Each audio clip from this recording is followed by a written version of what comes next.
자, 여러분 안녕하세요. 오늘은 저번 시간에 얘기한 것처럼 어, 한나 아렌트의 인간의 조건, 우리 텍스트 소제목은 용서하는 힘입니다.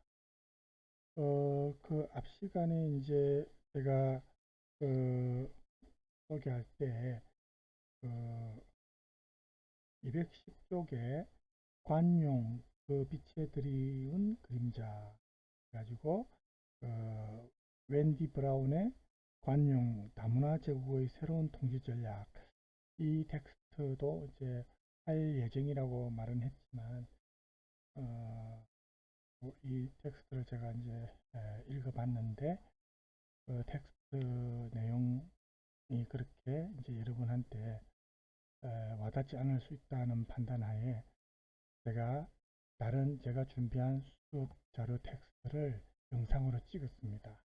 그래서 그 수업 영상으로 했기 때문에 오늘은 그 이후의 한나 아렌트의 인간의 조건, 이 내용으로 이제 넘어가는 겁니다.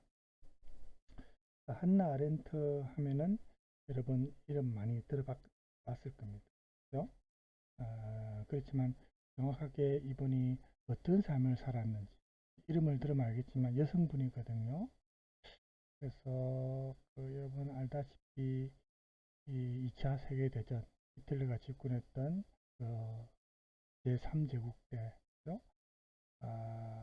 900만 명의 그 유대인들이 나치 수용소에서, 특히 아우슈비츠에서 학살되고, 그죠?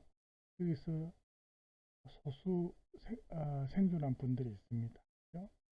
그런 사람들의 어떤 경험이라든지, 그죠? 정말 비참한 인간으로서는 견뎌내기 힘든 그런 조건에서 그런 경험을 했던 사람들의 어떤 그 경험담을 들으면은 우리가 참 인간이란 진짜 어떤 존재인가, 또 인간이 다른 인간에게 어, 최악으로 어떻게까지 할 수 있는가, 에?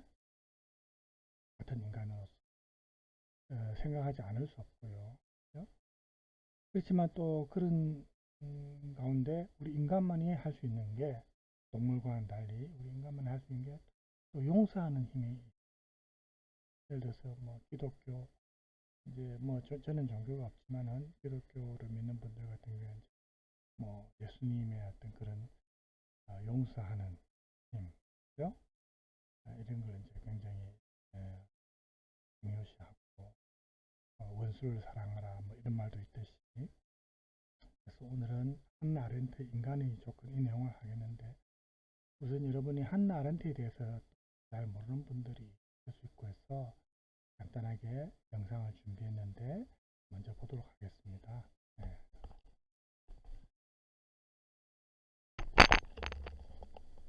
는 사랑과 소통의 정치 철학자입니다. 실존주의 철학자 하이데거의 제자였지만 나치즘을 겪으면서 독일, 프랑스, 미국으로 옮겨 다니면서 자신만의 독특한 철학 세계를 완성하게 됩니다.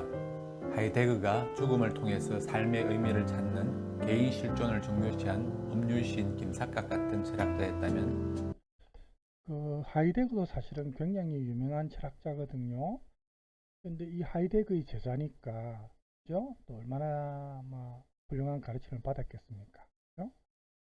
가르침을 받은 분인데, 어쨌든 이 한나 아렌트 하면 우리가 악의 평범성이라는 개념으로 이제 많이 알려진 철학자인데, 한나 아렌트가 자신의 삶을 통해서 또 겪은 그런 내용도 자기 철학사상에 반영이 되고 있습니다.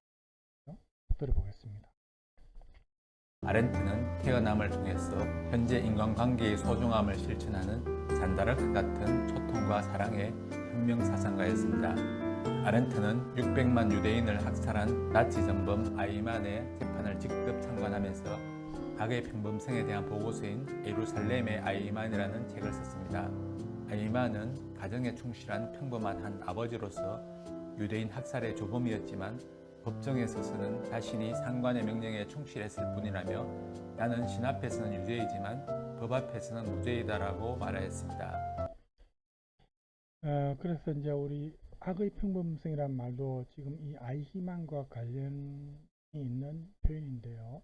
이 아이히만이라는 사람이 전쟁이 일어나기 전에는 그냥 우리가 이웃에서 평범하게 볼 수 있는 그런 어떤 평범한 아저씨의 어떤 이미지거든요. 그런데 막상 전쟁이 일어났을 때 물론 군대가 상관의 명령에 복종해야 되는 그런 시스템이라 하더라도 어, 어떻게 평범했던 사람이 이렇게까지 산인무도할 수 있는가, 생명을 이렇게까지 경치할 수 있는가. 그래서 이제 한나 아렌트가 법정에서 아이히만 재판을 보면서 많은 생각을 하게 되었다는 거죠. 하지만 이성을 가진 인간이 생각하지 않는 죄는 법 앞에서도 분명한 유죄입니다. 악의 평범성이란 이성으로 생각하지 않으면 우리는 언제라도 아이만과 같이 원자폭탄을 손에 가지고 놀고 있는 철없는 범죄자가 될 수 있다는 뜻입니다. 그렇다면 이렇게 이성을 가진 인간의 조건이란 무엇일까요? 인간의 조건은 시대에 따라 변화하지만 기본적으로 노동, 작업, 행위 세 가지로 나뉩니다. 노동과 작업은 나의 생존과 직결되는 문제이고 행위는 타인과의 관계를 통해서 더불어 사는 사회를 뜻합니다. 노동이 생존을 위해서 직접 손으로 농사를 짓는 것이라면 작업은 쟁기를 만들어서 소를 이용하여 밭을 일구는 것입니다. 노동은 매 순간 사라지고 작업의 결과물인 쟁기는 사라지지 않지만 둘 다 집안에 있는 나와 가족의 생존을 위한 것입니다. 노동과 작업은 집안에서 이루어지지만 행위는 집 밖으로 나와서 타인과의 논리적인 대화를 통해 직접 정치를 하는 것이라 할 수 있습니다. 그러므로 노동과 작업은 사적 영역, 행위는 공적 영역입니다. 행위란 대표적으로 고대 아테네 아고라 광장에서 행해진 시민들의 자유로운 토론과 같습니다. 그 당시에는 노예와 이방인, 여성들이 노동과 작업을 통해서 시민들은 생존에 대한 걱정 없이 자유로운 대화로 직접 정치 행위를 할 수 있었지만 나의 생존을 스스로 책임져야 하는 현대 사회에서는 인간의 조건 세 가지가 어떻게 바뀌었을까요? 근대 사회를 통해서 기계를 통한 대량 생산이 가능해지고 저녁이 있는 삶이 가능해졌지만 현대 사회에서도 우리들은 직장과 가정 모두 하루 종일 기계에 매몰된 삶을 살고 있습니다. 직장에서는 우리가 만든 기계의 노예처럼 살아가고 집에 돌아와서도 또 다른 기계인 TV와 스마트폰에 종속되어서 살아갑니다. 자본주의 사회에서는 돈과 물질을 추구하는 사적 영역이 사회와 연결되면서 건전한 토론을 하는 공적 부분이 소멸되어 가므로 나치전과 같은 전제주의 국가가 언제든지 다시 부활할 가능성이 커지게 됩니다. 네, 그래서 여러분 이제 많이 공감이 가는 부분이고요. 저도 뭐 저는 이제 그나마 학교에 있으니까 조금 낫죠. 다른 일반 회사처럼 거기에 종속되어서 그런 쳇바퀴 같은 일상을 보내고 집에 와서도 컴퓨터 앞에서 단일 작업을 해야 되고 이런 상황은 아니고 자유시간, 제가 연구하는 시간이 따로 있기 때문에 일반 회사원들보다는 낫지만 그래도 어느 정도 저도 이러한 시스템에 이제 속해 있는 사람입니다. 그런데 저는 현대사회 이런 물론 단점도 있지만 지금 고도로 이제 우리가 정보화된 시스템에서 이런 현대사회에서 특히 AI까지 이제 그 우리에게 도움을 주는 사회에서 이제는 얼마든지 과거 그리스 도시국가 때처럼 똑같은 직접 민주주의는 아니더라도 이런 굉장히 빠른 정보통신 분야의 기술을 활용해서 다수의 의견을 인터넷상으로 온라인상으로 모아서 얼마든지 반영할 수 있고 그죠? 이런 그 문명의 위기를 이용해서 할 수 있다고 봅니다. 특히 우리 한국에서 그런 모범을 많이 보였거든요.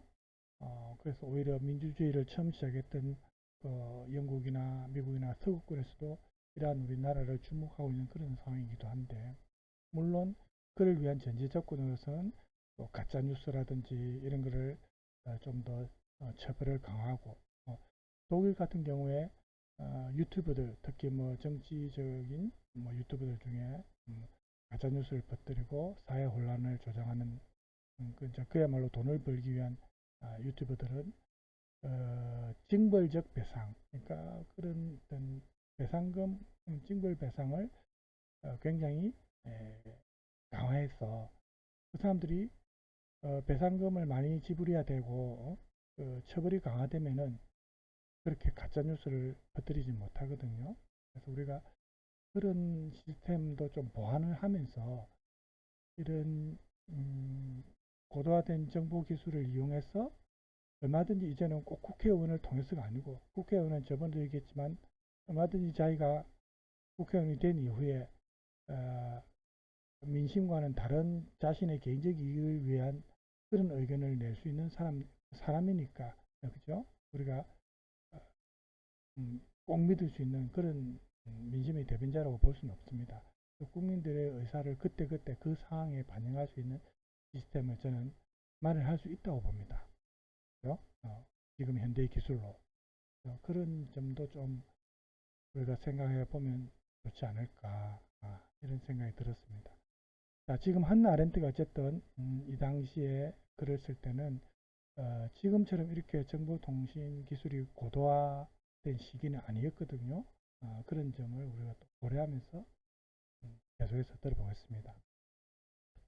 즉 개인의 부와 즐거움만 추구하고 열린 마음으로 타인들과 교류하는 대화가 사라져가면 우리는 스스로 만들어낸 헛개비 같은 우상들에게 끌려다니는 좀비처럼 살아가게 됩니다.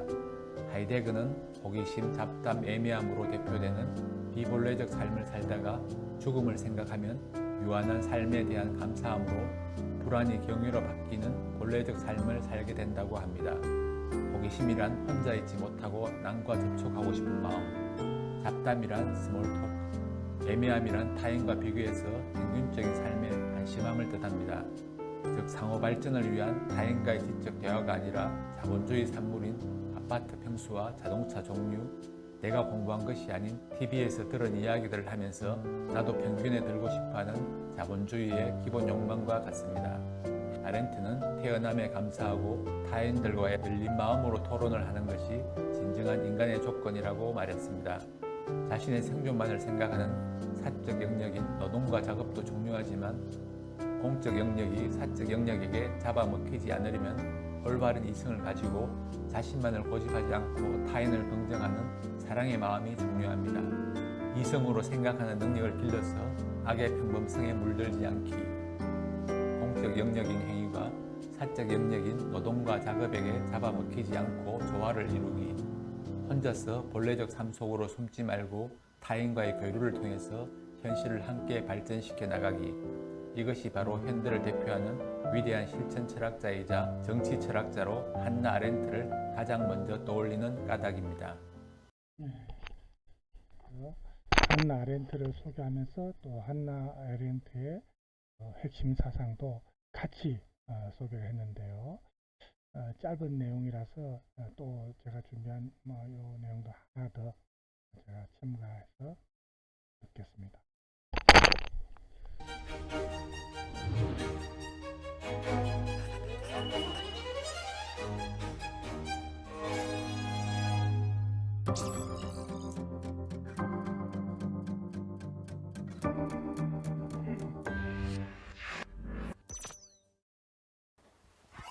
안녕하세요. 정치철학자 김만권입니다.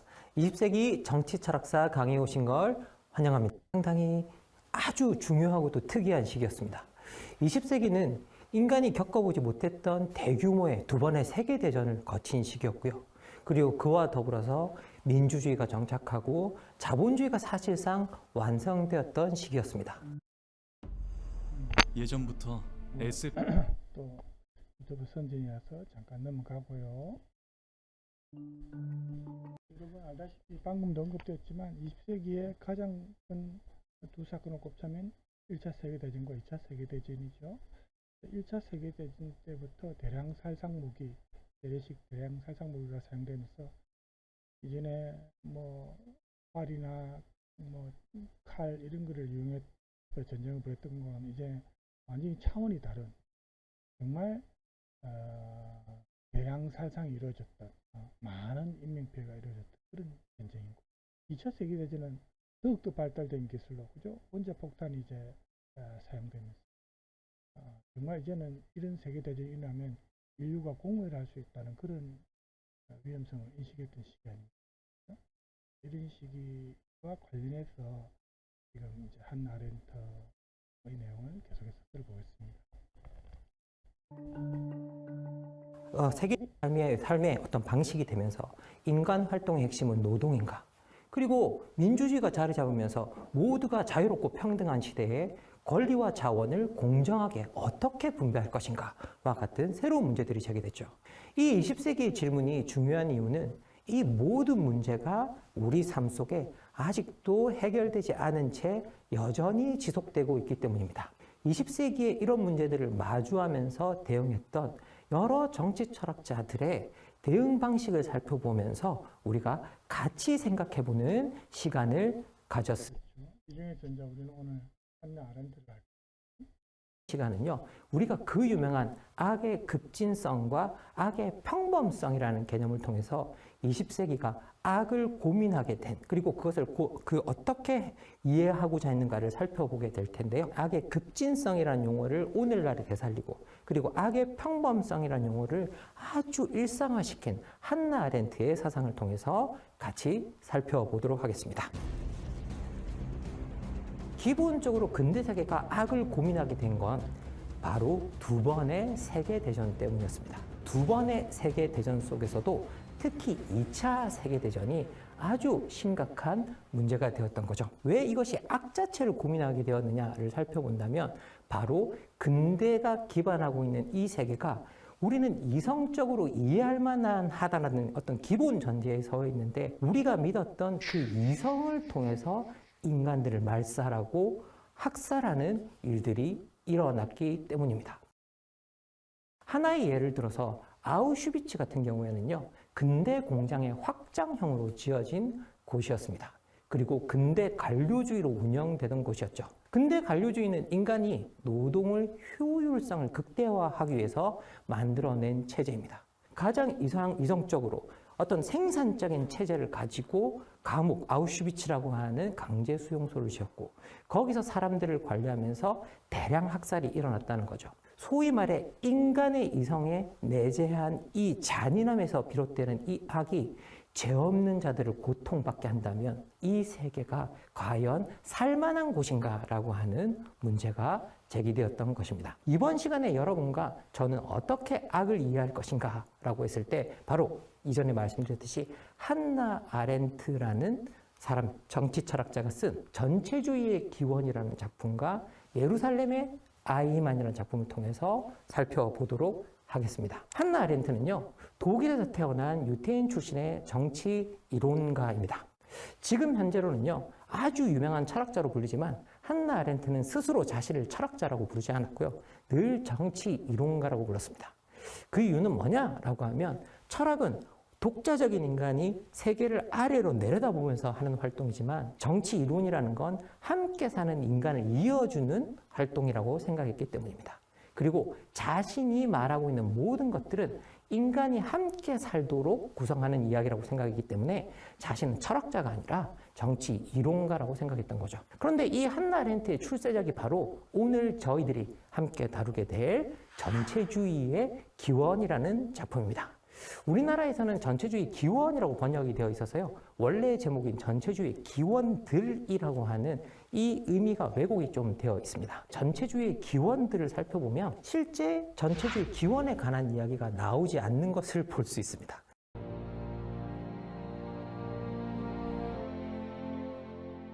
이 급진적 악은요, 칸트가 한 차례 쓴 이후에 거의 모든 철학자들이 쓰지 않았던 개념인데요. 이 개념을 전체주의를 분석하면서 본격적으로 들고 나와서 전체주의를 악의 급진성으로 규정하게 됩니다. 한나 그래서 우리가 이제 이 전체주의 개념에 어쨌든 히틀러가 집권했던 제3제국 국가사회주의가 이 전체주의에 들어가거든요. 그래서 히틀러의 제3제국을 생각하면서 적용하면서 우리가 들으시면 되겠습니다. 아렌트가 전체주의를 문제 삼았던 이유는 이것이 어떤 지독한 독재의 형태였다거나 아니면 전체주의가 만들어내는 인간에 대한 고통, 그리고 희생자의 숫자, 그런 것들이 문제가 아니었습니다. 오히려 아렌트는 지구 위에는 늘 인간의 고통이 존재해왔다. 그리고 대량의 희생자들도 나온 역사적 경험이 많다. 그런데 그것과 전혀 그 이전과 달랐던, 전체적으로 달랐던 것은 딱 하나, 바로 인간 본성 자체를 위기에 처하도록 만들었다는 데 있다라고 이야기를 하고 있습니다. 실제 전체주의는 전 세계를 정복하게 하고 싶어 했고, 더 나아가서 인간에 대한 총체적인 지배가 가능하다고 믿었던 체제라고 이야기를 하고 있습니다. 그러면서 전체주의 승리는 인간성의 파괴와 일치할 수 있었기 때문에, 전체주의가 만약에 승리했다고 한다면 인간의 본성 자체가 말살되는 일이 일어날 수도 있었다라고 이렇게 이야기를 하고 있죠. 한나 아렌트는 왜 그러면 한나 아렌트는 전체주의가 인간의 본성을 파괴한다고 믿었느냐? 여러분 아마 궁금하실 겁니다. 그 이유는 뭐냐라고 하면, 전체주의야말로 인간 최고의 본성이라고 믿었던 자발성이라는 것들을 뿌리 뽑는 체제였기 때문이다라고 이야기를 합니다. 그러면서 전체주의는 자기의 시민들이 파블로프의 개로 존재하기를 바랐다라고 이야기를 하는데요. 바로 조건 반사적인 존재들인 거죠. 전체주의가 이것을 원한다라고 버튼을 누르면 거기에 따라 조건 반사적으로 움직이는 시민들을 만들어내는 것이 전체주의였고, 파블로프의 개가 된 시민의 상태가 뭐냐? 바로 인간의 자발성 자체가 박탈된 상태다. 그렇죠. 뭐 이제 군대 시스템도 좀 그런 경향이 있지만, 우리가 이번에 윤석열 정권 때 그나마 그런 계엄 상태, 그죠? 계엄의 어떤 시도가 실패하게 된 이유는, 그 시민들이 어쨌든 그 현장에 있었던 시민들이 적극적으로 거기에 그, 계엄 시작을 제재할 수 있도록 이렇게 참여를 했고, 그 다음에 이제 또 군인들 자체가, 군인들이 이제는 다 배운 학생들이고, 과거에 군사 독재 정권 때 그런 어떤 사건들을 교육을 통해서 이제 배웠던 사람들이고 하니까, 군인들 자체가 이성을 가지고 있는, 나름대로 판단을 할 수 있는 한 개인이었다는 겁니다. 우리가 군대 시스템이라 해서 무조건 상관의 명령에 복종해야 된다, 이렇게 하면은 지금 말하고 있는 이런 전체주의의 시스템에 따라서 자발성이 없는 인간이 되죠. 이성이 없는, 자기 생각이 없는 인간이 될 수 있죠. 그렇지만 그래서 군인들이 소극적으로 행동해서 그 계엄을 막았고, 그죠? 만약에 실제로 계엄이 자기들이 계획했던 대로 이루어졌다면, 네? 실제로 많은 인명이 살상되고, 또 국회의원들도 그게 갇히죠. 지하에 원래 계획대로 하면 그렇게 해서 장기 집권의 계획이 성공했을 수도 있습니다. 그래서 보면은 계엄해서 누가 죽은 사람이 있느냐, 이런 말을 국민의힘 이름은 말 안 하겠지만 그런 의원들 중에 이제 얘기를 하는 사람이 있는데, 그거는 정말 말이 안 되죠. 계엄이 성공했을 때를 대비해 지금은 이제 많은 사람들이 나서서 적극적으로 그것을 이제 저지했기 때문에, 실패했기 때문에 이렇게 된 것이고, 성공했다면 앞날은 정말 우리가 끔찍하지요. 그렇죠? 그 이후에는 아마 결국은 국민들 전체가 일어나서 국가가 이제 혼란스럽게 되고, 전 세계에서 이제 보는 시각이 한국의 민주주의가 붕괴되었다. 계엄으로 인해 독재 시스템이 시작되었다. 그러면 이제 우리 한국의 국격, 브랜드 이미지도 떨어지고, 여러 가지 이제 좋지 않은, 그죠? 부정적인 평가를 받게 되는 그런 상황이 도래되거든요. 그래서 어쨌든 오늘 뭐 이 수업 내용을 들으면서 여러분들이 아마 그런 것도 우리 한국의 상황도 좀 연관 지으면서 들으시기 바랍니다. 시기적으로 이제 2차 세계대전과 관련이 있지만, 그만큼 이런 전체주의, 어떤 독재 이런 게 굉장히 위험하고 그 국가를 경제적으로도 뭐 정치적인 문제뿐만 아니고 경제적으로도 나락으로 떨어질 수 있게 할 수 있는 그런 상황을 초래할 수 있다는 겁니다. 그죠? 조금만 더 들어볼게요. 그래서 전체주의는 인간 본성 그 자체를 파괴하는 체제였다라고 이야기를 하고 있습니다. 이 전체주의가 인간 본성을 어떻게 파괴하느냐라고 했을 때 가장 그 극단적인 단면을 보여주는 장소로서 강제 수용소라는 것을 보여줍니다. 영어로는 concentration camp라고 이제 우리가 이야기를 하는데요. 그런데 한나 아렌트는 평범한 사람들은 모든 것이 가능하다는 것을 알지 못한다는 다비드 루스의 말을 인용하면서요. 전체주의 지도자들은 이 모든 것이 가능하다는 믿음을 가지고 있었다라고 이야기를 하고 있습니다. 이 맥락에서 인간을 완전히 통제하고 지배할 수 있다는 허구적 믿음을 가지고 있었고 그들이 그 믿음을 실험했던 곳이 어디냐? 바로 이 강제 수용소였다라고 이야기를 하는 거죠. 전체주의의 지도자들은 인간의 무기력을 믿었고 모든 것이 조직을 통해 이루어질 수 있다고 확신했다. 그들은 이런 믿음과 확신 때문에 인간이 상상할 수는 있지만 결코 행동에 옮기지 못했던 그런 실험을 행하였다. 제발 발톱 때문에 피부과 오지 마세요. 예. 노래지고 두꺼워지고 그런 문제성. 도대체 어떻게 이런 실험이 가능했을까라고 우리가 물을 수 있을 겁니다. 한나 아렌트가 평범한 사람들은 모든 것이 가능하다는 것을 알지 못한다라는 다비드 루스의 말을 인용했다고 말씀드렸는데요. 바로 이것 때문에 평범한 사람들은 우리가 믿을 수 없는 괴상하고 기괴한 일이 일어났을 때는 그것을 직면하기보다는 자신의 눈과 귀를 믿기를 거부하는 경향이 있다라고 이야기를 합니다. 그러면서 전체주의 정권이 어떤 그런 인간의 본성을 파괴하는 일을 했을 때 대부분의 사람들, 전체주의 국가 밖에 사는 이 비전체주의 국가의 사람들이 설마 그런 일을 하고 있을까라는 어떤 그런 믿음 때문에 실제로 그것을 정면으로 마주하기를 거부했고 그리고 그 내부에 있는 사람들조차도 그런 현실이 일어나는 것들을 직면하지 못했다라고 이야기를 하고 있는 거죠. 그러면 한마디로 이건 간단하게 말해서 뭐냐? 설마 인간이 그럴 리가 없다라는 거죠. 그런 믿음 속에서 강제로 분리된 강제 수용소 속에서 인간 본성의 파괴가 일어났다라고 이야기를 하고 있습니다. 자, 그러면서 이 강제 수용소에서 수용된 사람들은 파블로프의 개조차도 아닌 인간이 마치 사물이 되는 공간이었다. 사물이 되는 실험실이었다라고 이야기를 하고 있는데요. 그만큼 자발성 자체가 아예 박탈된 상태로 살아가고 있었다라고 이야기를 하고 있습니다. 그러면서 그 자발성을 제거하는 세 가지 방식을 일러주는데요. 그 첫 번째가 법적 인격의 살해, 두 번째가 도덕적 인격의 살해, 그리고 세 번째가 개인성의 제거라고 이야기를 하고 있습니다. 그러면 도대체 법적 인격을 어떻게 살해했는가? 하나의 독일의 나치 예를 들면요. 나치들은 기본적으로 자기 나라에서 도망 나간 자기 시민들의 국적을 박탈하는 방식으로 그 다른 나라에 어떻게 메시지를 전했느냐? 이 사람은 보호해 줄 만한 사람이 아니다. 이 사람을 보호하는 것 자체가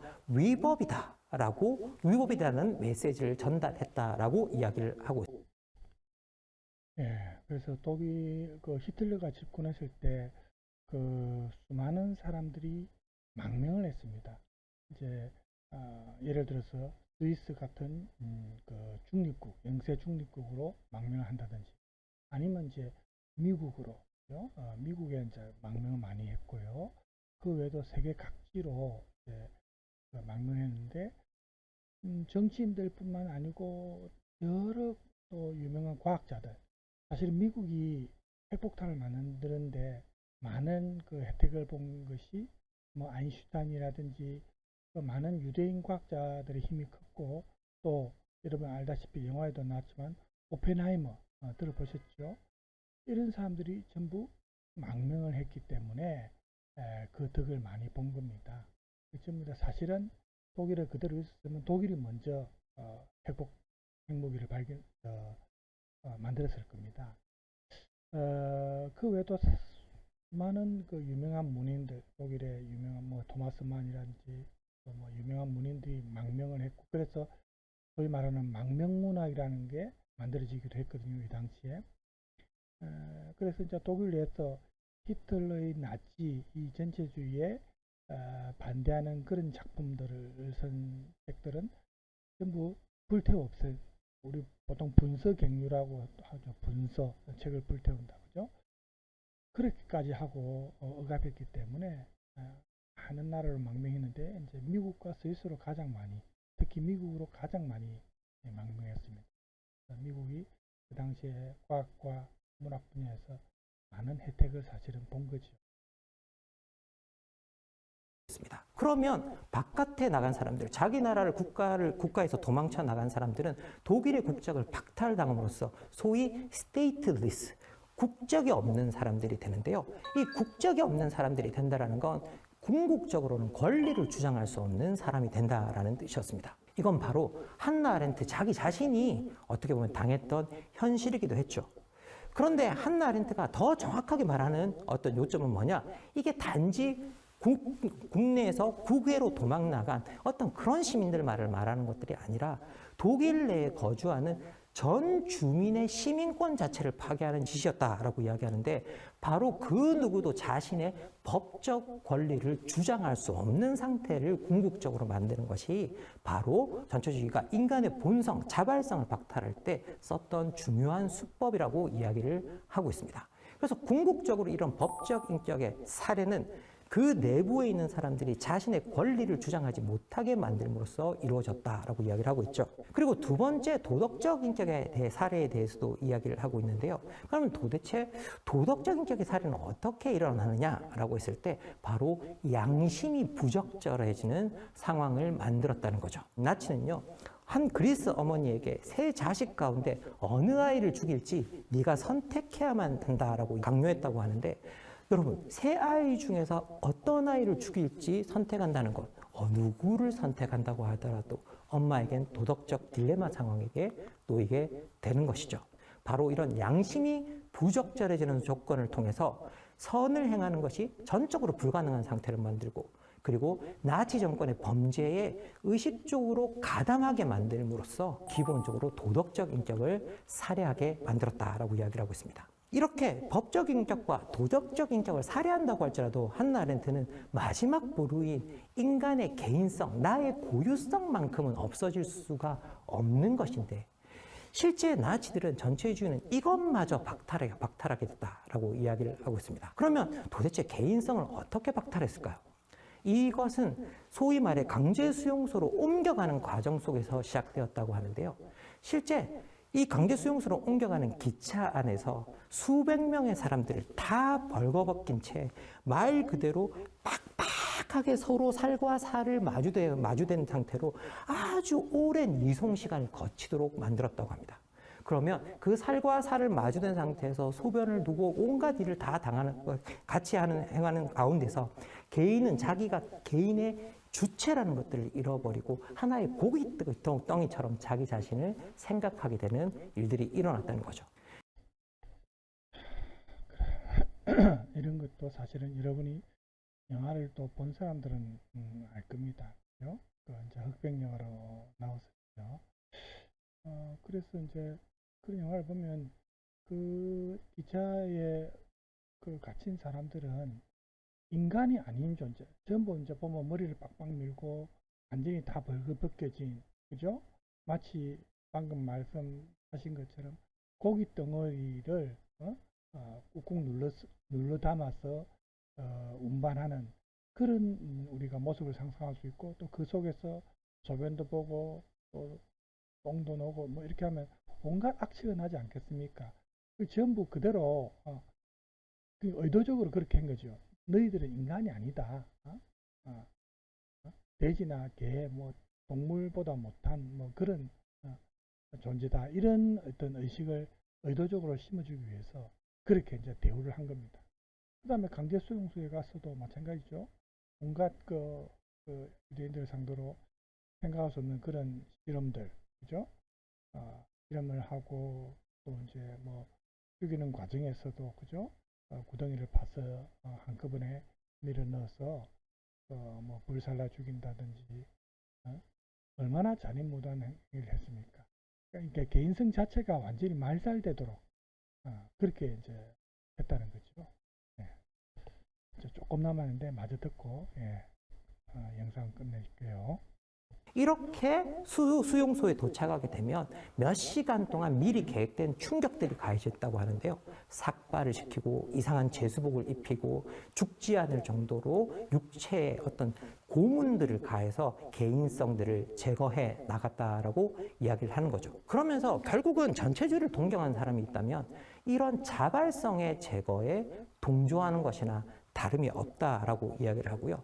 전체주의 국가의 시민들은 전체주의가 명령하는 것에 있어서 반작용처럼 이제 움직이는 파블로프의 개가 되어야만 했다라고 이야기를 하고 있죠. 이런 점에서 전체주의가 행한 것은 뭐냐? 외부 세계의 변형, 사회적 혁명이 아니라 인간 본성 자체를 바꾸는 일이었다. 그러면서 한나 아렌트는 바로 인간 본성 자체가 위험에 빠졌다라고 이야기를 하고 있습니다. 자, 그러면서 한나 아렌트는 이것을 레디컬리브, 절대악이라고 표현을 하는데요. 그러면서 절대악은 이기심, 탐욕, 시기, 적개심, 권력욕이나 비겁함과 같은 사악한 동기로도 이해할 수 없고 설명할 수도 없는 것이다. 그래서 분노로도 복수할 수 없고 사랑으로도 참을 수 없고 우정으로도 용서할 수 없다라고 이야기하죠. 그러면서 급진적 악의 실체를 이해 불가능성, 설명 불가능성, 응징 불가능성, 인내 불가능성, 용서 불가능성이란 5가지 요소들로 그 실체를 정의하게 됩니다. 아렌트. 그래서 이 급진적 악이란 뭐 영어의 radical 급진적 뭐 그죠? 그렇게 보통 우리말로 번역하지만 뭐 다른 용어도 사용할 수 있지만 방금 말했다시피 모든 면에서 우리가 이해할 수 없는 그죠? 그런 악이다. 그야말로 절대적인 악인데 우리가 뭐 유명한 말로 아우슈비츠 이후에는 길을 설 수가 없다. 이런 말이 있지 않습니까? 시라는 것은 문학적이고 그죠? 우리가 인간으로서의 어떤 존재를 갖췄을 때 설 수 있는 게 시인데 그죠? 아우슈비츠 이후에는 길을 서는 것은 불가능하다는 거죠. 그런 그 유명한 문구를 우리가 생각해 보면은 방금 이 강의 내용이 이해 불가능이라는 내용이 우리가 충분히 이해할 수 있는 그런 바탕이 된다고 봅니다. 그래서 이 EBS 수업 내용도 참 영상도 괜찮고 해서 제가 이제 오늘 준비를 했었고요. 그 다음에 이제 민주주의와 관련한 부분은 이걸 준비는 했는데 이게 38분짜리였습니다. 그래서 제가 수업 영상으로 상하기에는 분량이 좀 많아서 아렌트와 관련한 부분 중에서 우리 텍스트에 있는 인간의 조건과 관련한 부분만 이제 하려고 원래는 생각을 했습니다. 지금 벌써 38분, 40분이 다 돼가네요. 그래서 제가 사실은 이 내용도 괜찮은 내용이거든요. 우리가 민주주의와 관련해서 들으면 대담 형식으로 되어 있습니다. 고찰이 저는 정말 인상적이었는데요. 그런데 오늘 다룰 혁명론에서는 조금 의아한 부분이 있었기 지금 시간 관계상 사실은 듣지 못하겠고요. 여러분들이 이제 개인적으로 찾아서 듣기 바랍니다. 지금 시간이 아무래도 한계가 있습니다. 그래서 한나 아렌트의 이 책 중에 이제 일부만 발췌한 건데 사실은 방금 우리가 수업 영상 처음에 특히 첫 영상 한나 아렌트를 소개하면서 이번에 인간의 조건과 관련된 내용에서 설명이 나왔던 부분들입니다. 거기서 설명이 잘 되어서 어떻게 보면 반복하는 내용이 될 수도 있고 한데 우리 동물을 생각할 때 노동하는 동물이 계속해서 되풀이하는 그런 삶의 과정의 어떤 감옥에서 만약에 좀 해방되고 또 노동과 이 소비라는 이 두 가지가 결합된 연결해서 이런 어떻게 보면은 조금 속박되어 있는 상태에서 우리가 벗어날 수 있는 것은 우리 인간만의 어떤 능력, 동물과는 다른 인간만의 능력, 뭐냐? 만들고 제작하고 생산하는 이런 능력입니다. 우리가 다른 말로 표현하면 제작인의 능력이죠. 이것을 동원할 때 가능하다는 것입니다. 그러니까 이렇게 제작하는 인간은 도구 생산자로서 이 노동의 고통, 노동의 수고를 들어줄 수도 있죠. 도구를 생산하니까 그 도구를 이용해서. 그죠? 그리고 계속 이 세상이 지속될 수 있도록 이 도구의 도움을 받을 수 있다는 거예요. 그래서 우리는 이렇게 제작하는 인간으로서 우리 인간이 모든 그 가치를 평가절하한다든지 또 목적과 수단의 범주로 규정되는 그런 세계에 타당한 기준을 발견하는 것이 불가능하다. 이런 사실로부터 구제될 수 있는, 해방될 수 있는 길은 이 제작이 사용물품을 생산하듯이 의미 있는 이야기를 단출하는 행위, 그리고 말의 상호 어떤 연관된 능력을 통해서 이것이 가능하다는 겁니다. 그러니까 생각하는 동물이 인간이라고 하지 않습니까? 그죠? 사회적 동물이다. 생각하는 존재가 인간이다. 그래서 이와 관련한 내용이 이제 우리 텍스트에 나오고 있고요. 그 다음에 이렇게 인간을 구제하는 것, 즉 노동의 어떤 동물로서의 인간, 또 제작인으로서의 인간, 또 생각하는 인간, 사회자로서의 인간이죠. 텍스트 방향을 바로 잡고 이 생각하는 존재로서의 인간을 구제하는 것은 또 다른 종류의 능력입니다. 인간의 외부에 존재하는 것이 아니고 우리 인간 내부에 존재하는 인간의 능력인데, 그래서 이런 행위가 출발시키는 과정, 이게 굉장히 의미가 있고, 또 이제 이 치료 능력이라는 것이 행위 자체가 가지는 잠재적인 그런 중요한 능력 중에 하나입니다. 그래서 자신이 무엇을 행했는가를 알지 못하고 또 알 수 있다 하더라도 자기가 행한 것을 되돌릴 수 없는 무능력 상태, 다른 말로 하면 환원 불가능성, 여기로부터 벗어나게 하는 것이 바로 용서하는 능력이다. 우리 인간의 고유한 능력 중에 하나가 이 용서하는 능력. 동물 같은 경우에 본능적으로 복수하는, 그죠? 어떤 예를 들어서 자기 새끼에 피해를 가했을 때 그대로 복수를 한다든지 이런 본능적인 행동이 앞서는데, 인간은 또 물론 그런 본능적인 능력이 다 내재되어 있지만 또 인간에게 고유한 능력 중에 하나가 이 용서하는 능력입니다. 그죠?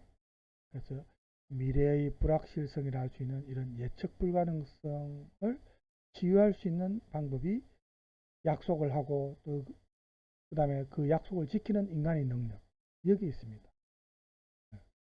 그래서 이 용서하는 능력은 또 앞서 제가 얘기했지만 기독교의 뭐 상징적으로 기독교 같은 경우에 예수님의 어떤 그런 행동을 통해서도 종교적으로 또 많이 전파되어 있고, 또 우리 동양에서도 많은 사상가들이 이 용서의 중요성, 관용의 중요성을 강조해 왔습니다.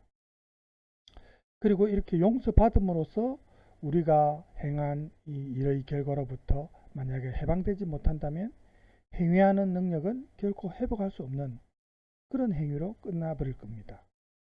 우리는 영원히 그 결과의 희생자로 머물 수밖에 없을 겁니다. 만약에 용서라는 게 없다면은, 그죠? 그래서 이것이 인간만이 가지는 특징 중에 하나인데, 앞서 한나 아렌트의 그런 악의 평범성, 악의 급진성, 이런 내용을 우리가 보고 있지만, 이런 용서하는 능력도 이제 결국은 같이 생각해야 된다.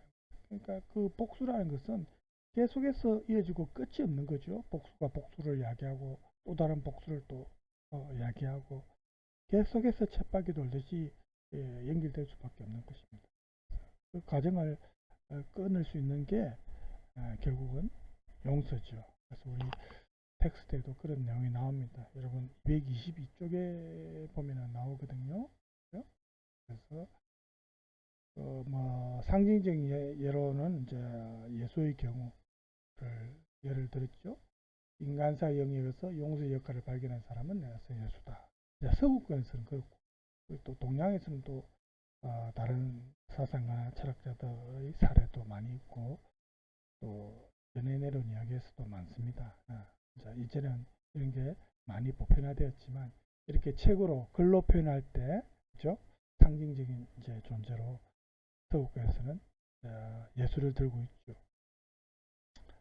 그래서 그 중에 이제 그 예수의 표현이 보면은 복음서에 인간은 신이 용서하기 때문에 자신도 신과 같이 남을 용서하는 것이 아니라 진심으로 남을 용서할 때만 신도 그와 같이 인간을 용서해 준다. 이렇게 가르치고 있습니다. 그렇죠? 그래서 이 용서라는 것이 신의 영역을 넘어서는 그런 행위는 아니고 인간으로서의 용서를 말하고요. 그 다음에 용서는 보복의 정반대입니다. 여기 나오죠. 용서는 보복의 정반대이다. 보복은 죄에 대항하는 반동의 형식으로 이루어진다. 그리고 보복은 여기도 나와 있지만 잘못에 대한 자연스럽고 자동적인 반동이고 그 행위 과정의 환원 불가능성 때문에 예상할 수 있고 예측할 수 있지만 이와는 대조적으로 용서의 행위는 결코 예견할 수 없다. 보복은 계속해서 보복으로 이어지고 그죠? 또 다른 보복을 낳기 때문에 그게 예측할 수 있죠.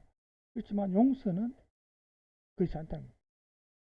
용서는 실제로 보복이 예상되었는데 이 용서는 예기치 않은 형식이죠. 예기치 않은 형식으로 일어나는 그런 유일한 행위, 그게 용서입니다.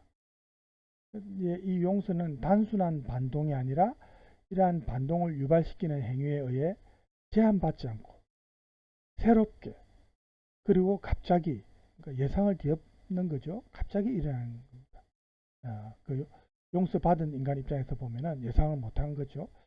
따라서 용서하는 자와 용서받는 자 모두를 그 행위의 결과로부터 자유롭게 해준다. 예수의 용서의 가르침에 포함된 자유는 결국은 보복으로부터의 자유입니다. 보복에서 벗어나는 거죠. 해방되는 겁니다. 그래서 보복은 가해자와 피해자 모두를 결코 끝이 나지 않는 그런 행위 과정, 보복에 악순하는 그죠? 그런 행위 과정에 가둘 수 있는 게 보복입니다. 그 다음에 용서의 정반대는 아니지만 용서 외에 또 달리 선택하는 방법이 하나 있다면 그건 처벌이죠. 처벌과 용서는 만약에 그 처벌과 용서를 간섭하지 않는다면 무한히 계속될 어떤 것을 끝내려고 시도한다는 점에서는 공통점이 있습니다. 이 처벌과 용서는. 보복은 끝이 없죠. 악순환인데 처벌과 용서는 그 끝내려고 시도한다는 그런 공통점이 있습니다. 그러므로 우리 인간사에서 매우 의미 있는 구조적 요소는 인간은 처벌할 수 없는 것을 용서할 수 없고 용서받을 수 없는 것을 처벌할 수 없다는 그런 사실. 그러니까 용서와 처벌의 공통점이 여기 있다는 거죠. 어쨌든 이 지금 텍스트 내용은 이제 남은 부분은 이제 조금 한 2페이지 정도 되지만 여러분이 읽어 보시고요. 아까 수업 영상에서 한나 아렌트의 그 악의 평범성과 관련된 첫 영상에서 설명이 잘 됐기 때문에 그 내용을 여러분이 좀 유념해 주셨으면 하고요. 지금 시간이 벌써 또 50분이 다 됐네요. 만약에 수업이 딱 49분 몇 초에 되면 항상 제가 이렇게 확인을 하면요. 그렇죠. 여러분도 몇 번 느끼셨죠. 계속해서 그렇습니다.